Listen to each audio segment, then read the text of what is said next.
વલસાડના ગુંદલાવ હાઈવે ઉપર આર્મી જવાનોની કારને નડ્યો અકસ્માત।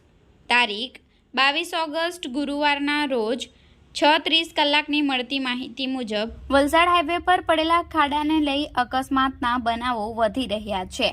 ત્યારે વલસાડના ગુંદલાવ હાઈવે પર આર્મીના એક અધિકારીની કાર ખાડામાં પટકાયા બાદ પાછળથી આવતા ડમ્પર ચાલકે અડફેટે લેતા કારનો કૂચો વળી ગયો હતો, જેમાં આર્મીના 2 અધિકારીઓનો ચમત્કારી બચાવ થયો હતો। આ બનાવ બનતાની સાથે જ ઘટના સ્થળે હાઈવે પોલીસ દોડી આવી હતી।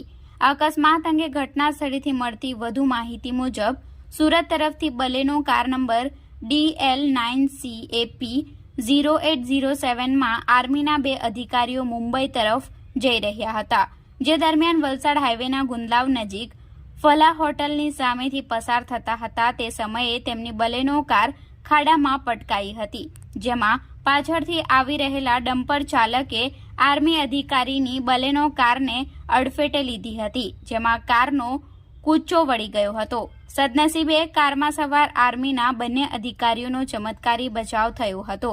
આ બનાવ બાદ ઘટના સ્થળે અન્ય વાહન ચાલકો તેમજ વલસાડ રૂરલ પોલીસના કર્મચારીઓ દોડી આવ્યા હતા અને કામગીરી હાથ ધરી હતી।